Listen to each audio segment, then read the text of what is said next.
What's up, guys? Welcome back. Another episode of the Average Money Podcast.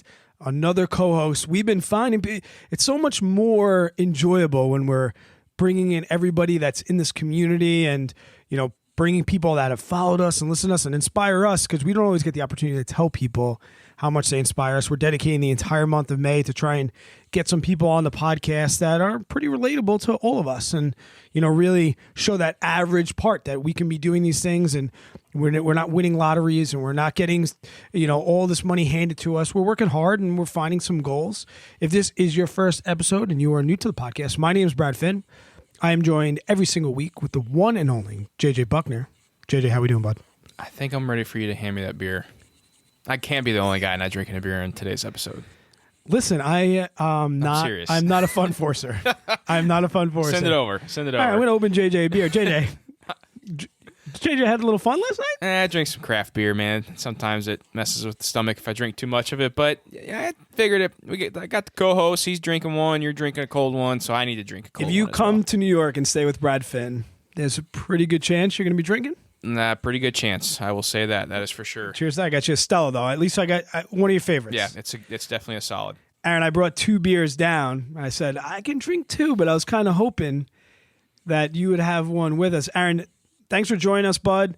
We really just want to talk about the journey and we're not going to go too in deep, right? Regular conversation. Picture you overheard us at the bar and you're like, I want to join that conversation. And then we got you right in. That's kind of the feel. People have heard your voice. You've left a couple voicemails and they've been great ones. We put them on. So now they're going to get a face with the name. That's right. Everyone in the Discord is going to be fired up because Aaron Azevedo's here, or NG Beers. He'll probably have to pronounce it. But we just kind of want to have a conversation about the awesome things that you're doing. You have a ton of knowledge and experience that has pretty much been all self-taught as far as I'm concerned or know about. And we'll get there. Let's just start, Aaron. Introduce yourself, maybe where you are in the country, in the world, what you do for a living, and how did you find out about the podcast? I'm more interested in knowing about that. All right. So I'm Aaron. I'm in Southern California, and I'm a civil engineer, and I work for a transit company in Southern California it's a regional commuter rail agency that provides service primarily to commuters, and I manage all of the track and structures projects throughout Southern California for that agency. I didn't know you were a civil engineer. I had no idea because that's what I was. I graduated as a civil, so we kind of missed this already. It's weird. There's so many engineers. How many? I don't know. Because engineers like to we just had a great talk with the guy Sean, and as an engineer, we always want to find the best, most efficient, most logical way to do things.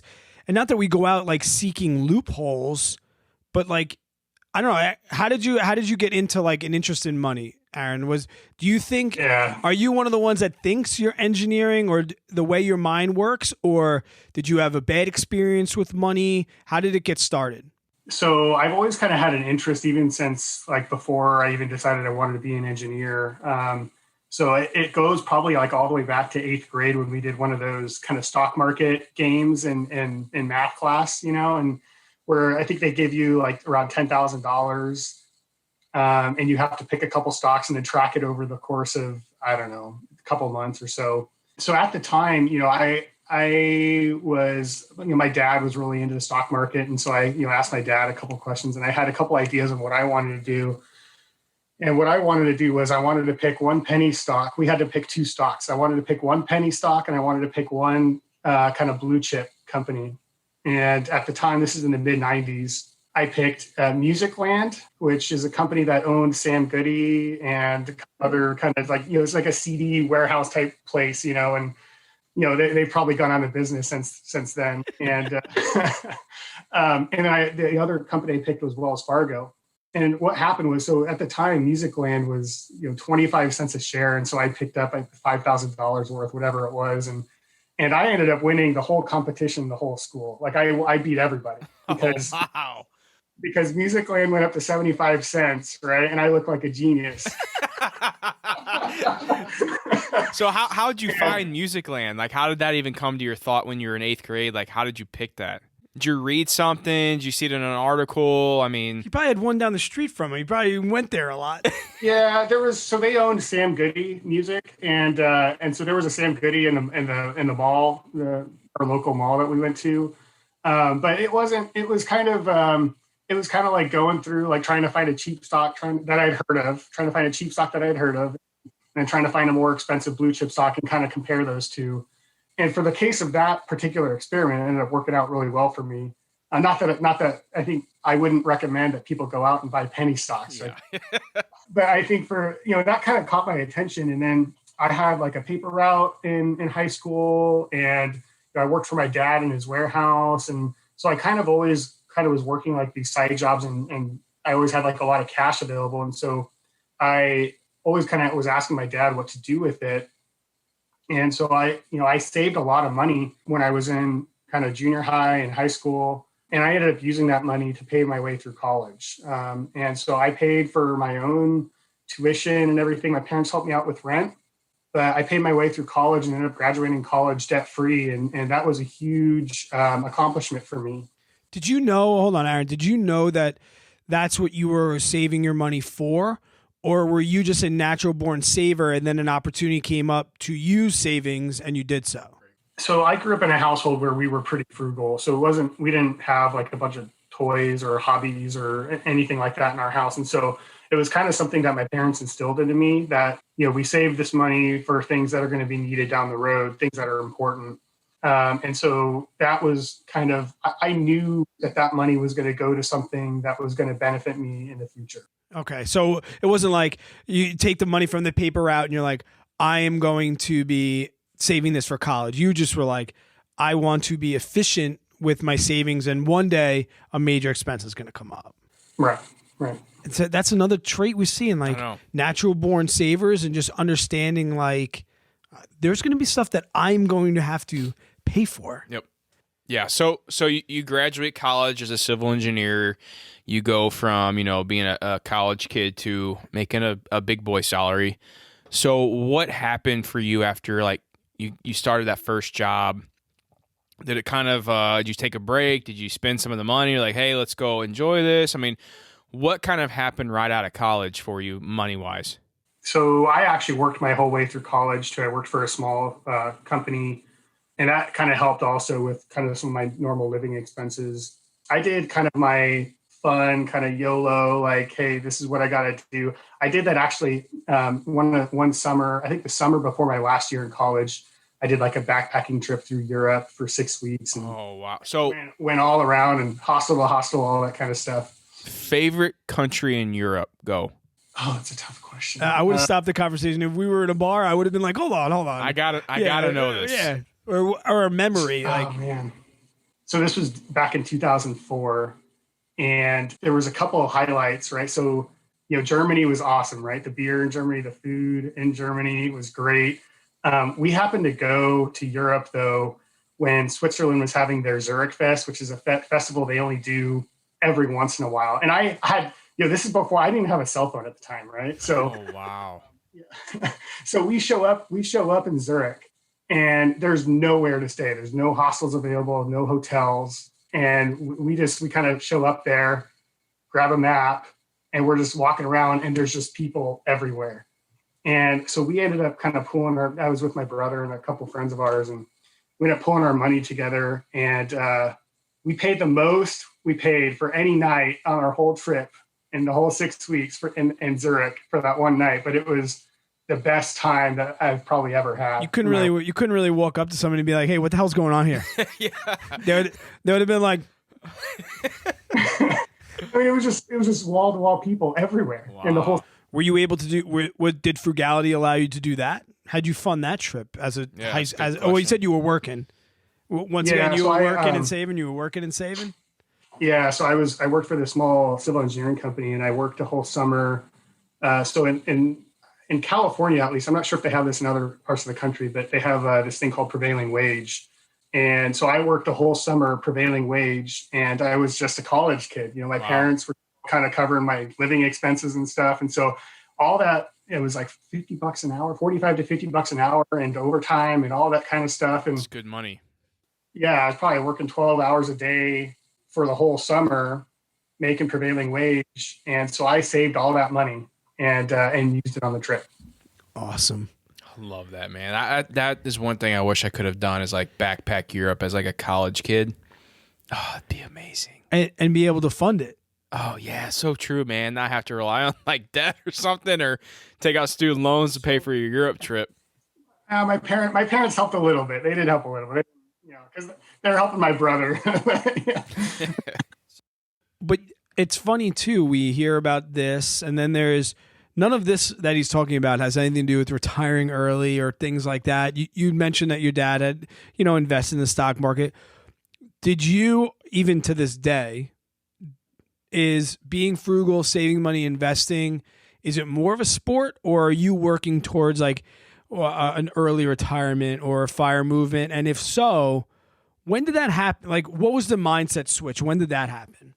I would say it's not really like a quote unquote sport for me. I have very realistic goals. I think that's for my family and for the area that I live in.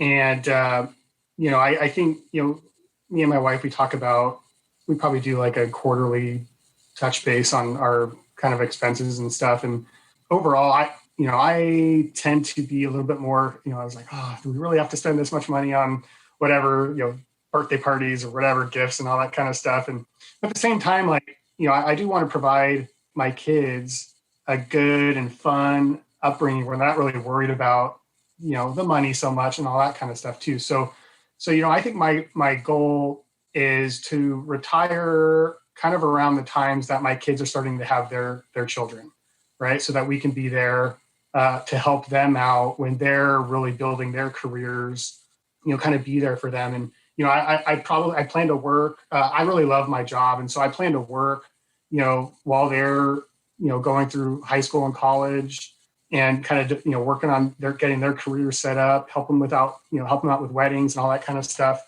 And so, for me, it's kind of just making sure I have enough money to make sure I can provide for them and do that for them and make their transition into adulthood as easy as possible without incurring a ton of debt. Because I think that's where I've been really lucky.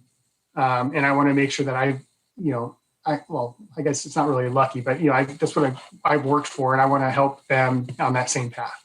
Yeah, in the time I've known you, and that was the exact answer I expected you to have. Like, very humble dude, and you do tend to always put the interest of other people before you. So your reasoning for all of this has nothing to do with your own financial freedom. Your freedom comes in knowing what you can provide as, a husband, father, and things like that down the line. And those are the things that make you super happy. Mm-hmm. Exactly. What type of investor are you? We've talked with other people, and when JJ and I even talk as far as dividends or growth or index funds or real estate. What are your investing goals currently look like? I have primarily been a dividend investor for about 15 years, a dividend growth investor. So companies that grow their dividends annually. And I've really built my base there on that. I don't do, you guys are going to hate me, but I don't do a ton of ETFs. I don't do a VTSX or anything. Hold on. I got to press the pause button right there. The reason that we talk to people like you is because you're not the only person out there. It's like, if I have to hear Brad mention VTSAX one more time, I'm going to punch myself in the face. It's okay to have that opinion, because when you talk about your investments in stocks, they are very calculated. Like, we'll get to other things, but no, don't keep talking, and don't worry the fact that you don't like index funds, because other people probably don't either. The average money mob's coming for you. Yeah. Cancel Aaron Azevedo. So you're mostly dividends, but then again, like, why not index funds? Is it because following your father's guide, like he was into stocks and things like that, or do you think that they're bad? Like, do you advise them to some people? Advise dividend stocks? No, ETFs. ETF. Oh yeah, so I would invite, for most people that I talk to, if we happen to come up with finances and that kind of stuff, I do recommend index funds, because I realize that the level of detail that I put into the the level of homework that I do on my stock picks and that kind of stuff. That's not for everyone. No, most people don't want to do that kind of stuff. And so I typically, I was talking to someone not too long ago, and they were going through a divorce, and they were kind of wondering what they were going to do with the money. They sold their house and they split the house 50-50, and they were wondering what to do with their money. So I said, just go to Vanguard, buy a total market index fund. That's the easiest thing you can do, and it's just going to grow with the market. And you just kind of set it and forget it, because they're not going to want to figure out, okay, well, how do I know which stocks to buy and all that kind of stuff? They're not going to want to do that. Right. So yeah, I mean, in general, that's kind of, I realize that I'm not like everyone else. But what I've been doing is I started with dividend investing, and more recently I've been looking more into growth stocks. Growth stocks make me a little bit more uncomfortable because the research is different and the valuation typically isn't there. The typical valuation stuff, I like to I do a dividend discount model when I'm picking my dividend stocks, and I compare that against what Morningstar and CFRA put together, and a lot of times Schwab and Bank of America too. They usually have price targets, and so I'll kind of compare where my number is versus theirs based off. It is a sport for you, Aaron. Yes. It is a sport. It is a sport, but I enjoy doing all that stuff. And for growth stocks, a lot of that stuff isn't available, or it's the valuations are way out of whack. It's just not there. Yeah, the valuations aren't there. So you have to look at different things. And so that's what I've been trying to get into more recently. And so probably over the last 6 months or so, I've been trying to scale back my dividend portfolio a bit and add in about probably 25 to 30% of that to be growth stocks.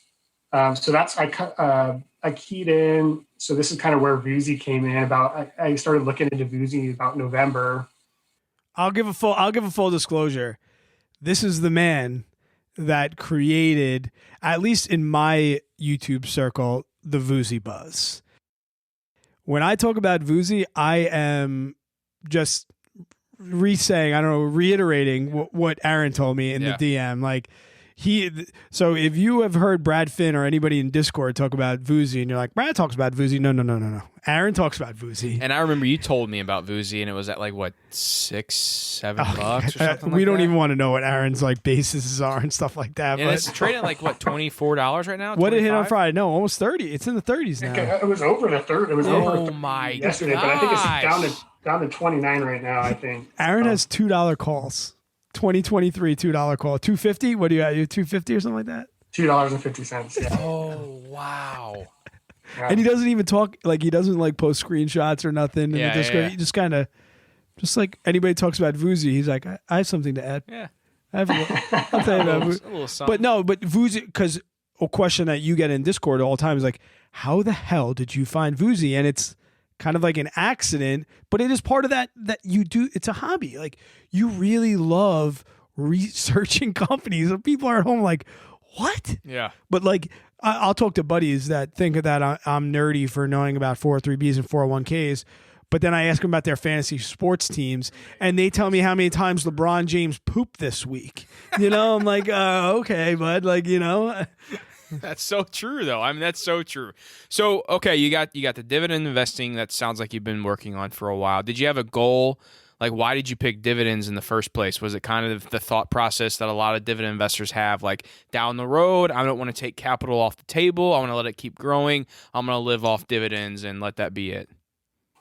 Yeah, so initially that gets back to, I do talk to my dad quite a bit about investing and stock picks and all that kind of stuff. My dad is a big dividend investor, and my goal at the time was to live off dividends. That was, if you're living off dividends, you don't really have to do anything for your work, right? You're living off that passive income. And so that was my goal initially.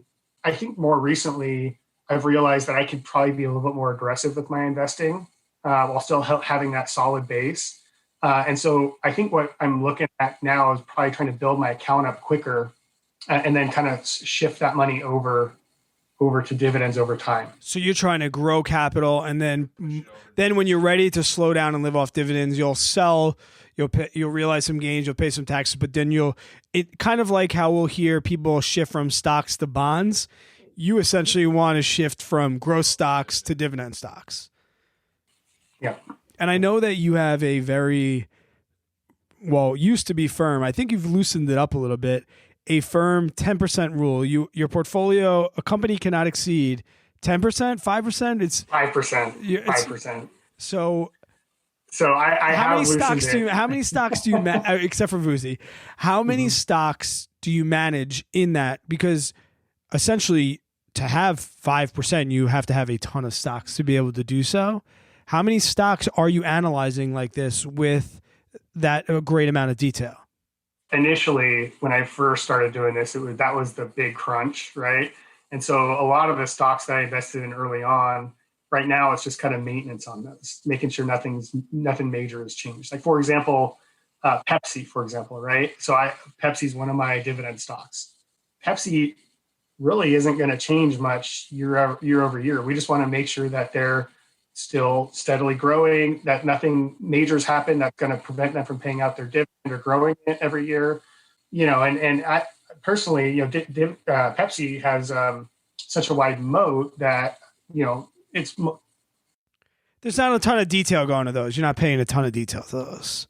You're just looking for like the catalyst or something crazy that changed or whatever. I mean, because I kind of do the same thing with my dividend stocks. Like once you do that initial research, you find your buying point when you want to get into a company. It's kind of like I can just kind of sit back and forget it unless something crazy happens, because when you do that research for those stocks, you know that their balance sheet looks great. You know that they can withstand some down economic times. Like, so it's not one of those stocks when we do have a financial crisis or whatever it is. That's why dividend stocks tend to go down less than your growth stocks, because they're more financially stable companies. They have a more, already built good foundational business. So yeah, I mean that makes sense. I feel like it's probably easier to own more dividend stocks in your portfolio than it is growth, because with your growth stocks it's a little different. You got to pay attention to what's going on. And yeah, you're absolutely right. But I'm thinking, like, call my math wrong, but I mean, if you have a 5% max, the minimum amount of stocks you can own is 20. 20. So how many do you have? How many stocks do you own? I'm around 30 right now. Okay. Yeah, is that too much, too little, or just right? So the reason why, it was higher. I had been trying to get that back. I think it was around 35 or so last year. And so I've been trying to scale it back a bit, but I've been adding in the growth stocks. I was down to about 20 for a bit and been adding in the growth stocks over time. I have loosened up on my 5% rule. And the idea behind the 5% rule was that, over the course of a year, for example, let's say I had 5% in Apple and 5% of my portfolio in Apple, and I had 5% in 19 other stocks. Let's say just something happened and Apple went out of business. Well, my portfolio is still probably going to go up 2% that year. If we're at the 7% market average, and that's without one of my 20 companies. And so that was kind of the idea behind the 5% rule, was that I'm not over leveraging myself in just one stock. But I've realized that the more research I do into a company, the more confidence I have in that they're not going to just go out of business. And so I can actually increase that position higher than 5%. What I've started, and Brad kind of alluded to this, but what I've started doing is, we're a big Disney family in my house. My wife used to work at Disneyland. And so, I've pored over Disney's annual reports. I look at all their investor days and all that kind of stuff. And I track that really closely. And so I said, with all the time I put in Disney and all the money that we spend there, we could put 10% in. No, man, I'm glad you said that, because I feel the same way about my positions, because I tend to be probably a little heavier than I should. I probably I'm probably more around like the 10% range, but I'm also I feel like I'm younger. If something crazy would happen, I have time to catch up, whatever. But I also am incorporating the growth side of it as well. So it just really comes down to what feels comfortable for you. And do you feel comfortable having 10% of your overall portfolio in one stock?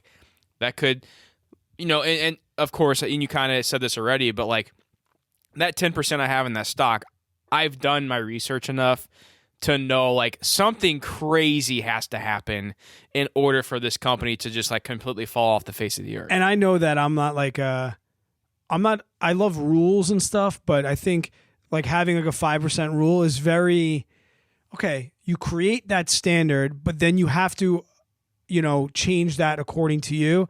And I want to shift gears a little, Aaron, because you just mentioned something that like triggered something in my mind. You mentioned your wife.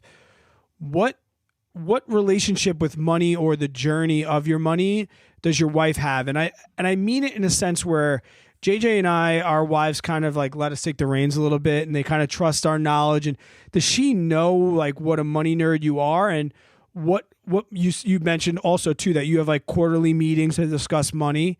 Is she active in, growing your portfolio and your investments, or are you kind of like taking the reins with that and, she's taking care of the things that whatever role that she has in your household? Yeah, she has no idea. She knows that I had taken interest into this stuff and that I really enjoy it. But she has no idea where the money is. And does she care? Like, you're not hiding it from her. Like, does she care? I'm not. Does she ask you like, my wife she's never really worked a full-time job since we had kids. And she didn't, and she, even prior to that, she was mostly a substitute teacher and stuff. And so she didn't really have any retirement savings. And so I actually started her retirement savings just because, it's like, hey, she's going to need this.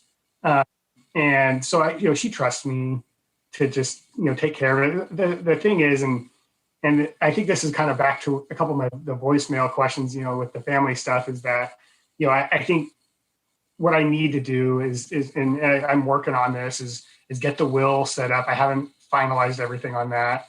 I need to just sit down with her and show her all the login, where to get the money if something were to happen to me, and I probably need to bring like my dad or my brother into that conversation too, so they can help her out with it, in case something were to happen. Does she know how good you guys are doing with money? Like, do you guys have money talks at all?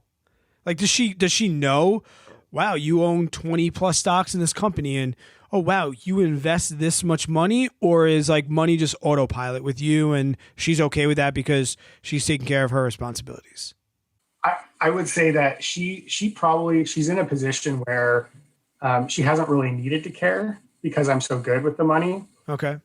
I think things would be different. Like if I wasn't good with money, she would want to take the reins probably. I mean, that's kind of how Lindsay is with me. That's just like, honestly, I could never talk to Lindsay really about where we're at with money, and she would be probably okay with it because she knows like I'm on top of my shit, like I'm not gonna let something crazy happen. So I'm kind of in that same boat, I guess. What's a conversation like, hey sweetheart, I want to redo the kitchen?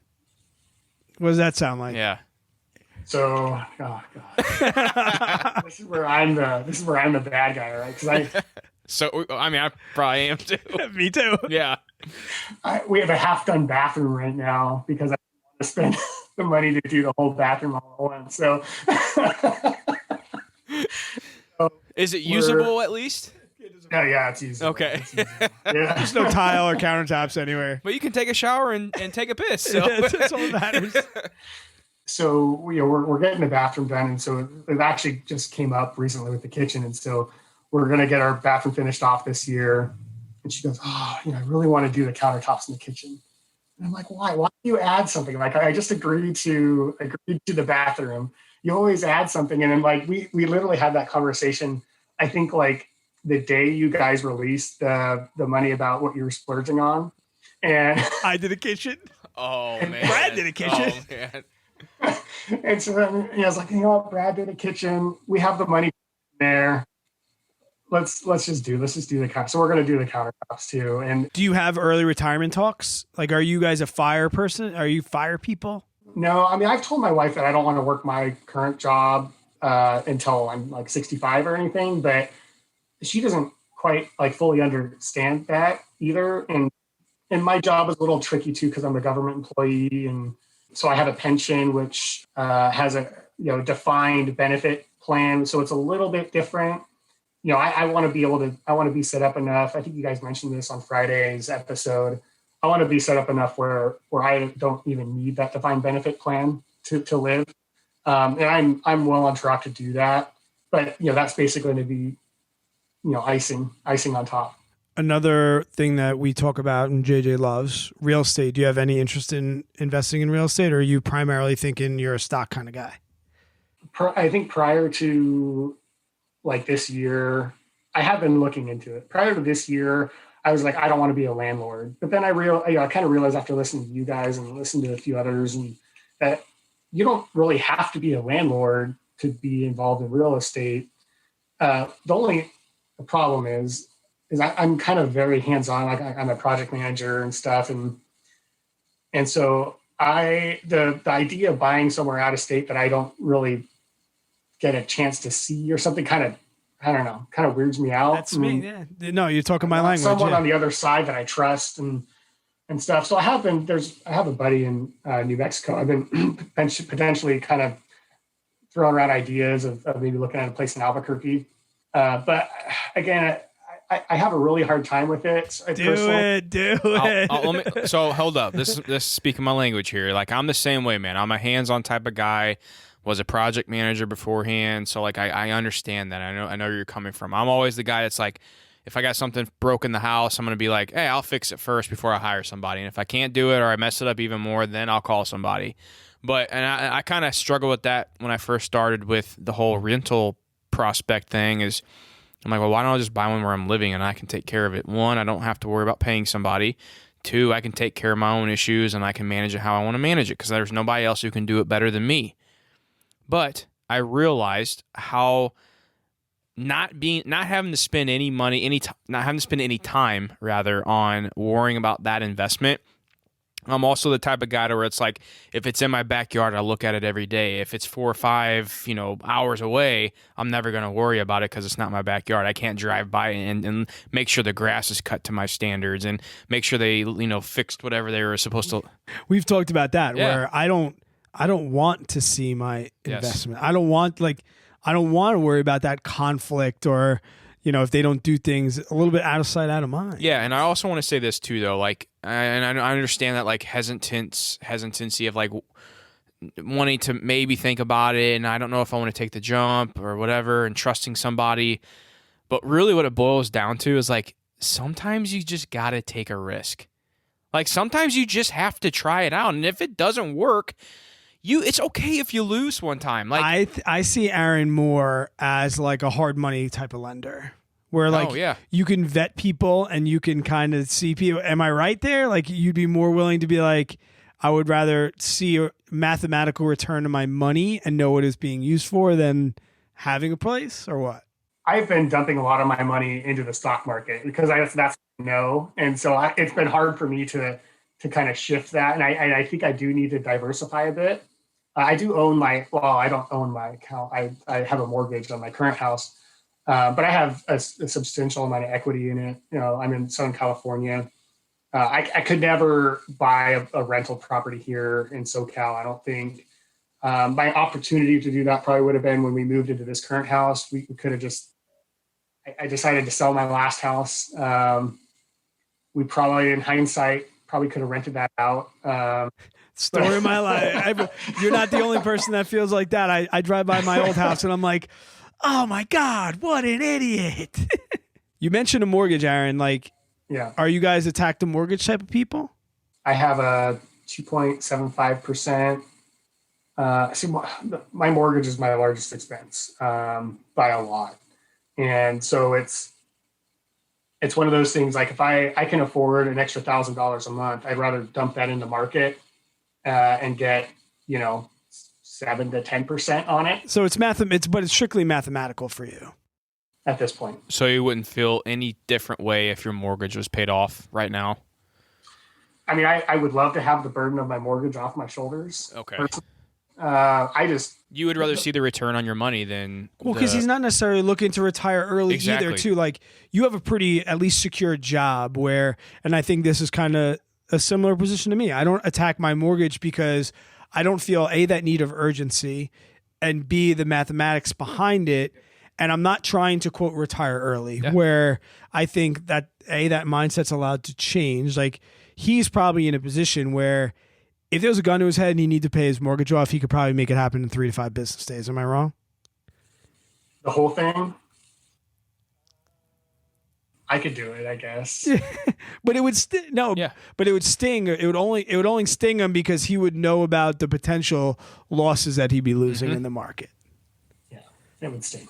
It would sting. Yeah, no, it makes sense though. I mean, it just all depends on. I mean, we say it all the time, but it's like whatever. It's personal finance is what's personal to you. It works for what works for you. If you would feel better putting the money in the market and just paying, like you said, your interest rate is Nothing. almost free money. I mean, it's literally almost free money. After a couple of years of inflation. Yeah. It's nuts, man. It's crazy. So, I mean, I don't blame you one bit. And I love, like I said, this is the beauty of all the different types of people we talk to all over. And we talk to somebody in Canada, so literally all over the world. Yeah. But how some people can be just so different, but still win. Like, there's so many paths to financial success. And Aaron's a great example of someone that's like, I like my job and I'm not really worried about it. I don't want to do it forever, but I'm more interested in the analytics and the money and the hobby side of it. And then you have other people that are like, I hate my desk job. I can't wait to get out of it. The message that I really want the listeners to get out of this is that you might feel like you're alone on an island. You might feel like you are not doing the right thing, or everything you read and everything you see is a different path, but you can carve your own freaking path. Yep. That's so true. Aaron, I know this is Saturday and it's morning for him. I don't want to take up too much of Aaron's time. There's so many selfish things I could get myself down a rabbit hole about with you, but I love the piece too about how your goals are based around your kids' lives, your wives' lives. And I like that you kind of made money a hobby. You never had anything given to you. You're always a natural born saver. You're doing it in Southern California. So you limit the amount of excuses people can make. And like I said, I think it's dope. I look up to you a lot. It's good stuff, man. I appreciate it. Yeah, you're killing it, dude. And also the fun fact is too that, you could be, even though it may not be your goal, so to say, to be like retire early, the cool part about it is down the road at a young age, you probably will be if you're already not right now, you probably could be financially independent. Yeah. And not needing to retire early because you're set up where you're at, but you still know that freedom is just like sitting back there in the back of your head, being like, okay, I'm good. I'm set up in case something crazy would happen, or I want to make a big life change. And just for S's and G's, before I let you get out of here, I'm going to put you on the spot. It is April 10th. What is the end of the year price target for Vuzi? New Year's Eve. Well, let's do this first. This episode's going to come out in about a month. Right now, it's trading low 30s. Does it need to come back a little bit, or are we looking at 40 in May? No, it's going to come back. It's going to come back, I think, into the mid-20s at least. Probably, I would say it even goes back to like the 22, 23. Okay. So that's short term. End of the year, I would say we could probably be in the 40s. Let's go. Wow. They're going to have a good year this year. They have a press release like 2 times a week about all the stuff they're doing. And you read every freaking letter. I read every one. And I track it closer than I track any other stock because it's risky, right? They're not producing profits currently. And I'm expecting them to ramp up production, and I'm tracking all that. And so I track them closer because I have a lot of money in them. And so I track it. Otherwise, I get out. So that's awesome. I love it. JJ wants to get on the Vuzi train. I should have got on when you first told me about it. I mean, I felt late to the game when I got $5 calls when he was telling me about his $2.50 calls. And the worst thing is, 3 months later, I had $7.50 calls, and I felt like I was too leveraged into Vuzi, and I got rid of my $7.50 calls. And I only took like $300-400 on that. And wow. Yikes. Insane. Aaron, thank you so much for your time, man. I totally appreciate it. And I look forward. You are somebody that I learn from. Like I said, I look up to you. I learn from you every single day. You add more value to my Discord chat than probably I do. And I don't think anybody in my Discord chat would really disagree with that. So thank you for helping my Discord be what it is, as well as all my other moderators. But I'm curious and I'm interested to see if we hit that. Yeah, we'll have you on at the end of the year, and hopefully it's at 60. There you go. If it's at 60, get your wife a Tesla and a kitchen. He's like, Brad, you're pushing it. Chill out a little bit. At the end of the episode, we say, "Do you want anything we said to edit out of that one?" He goes, Tesla. Could you get rid of that Tesla piece for my wife, please?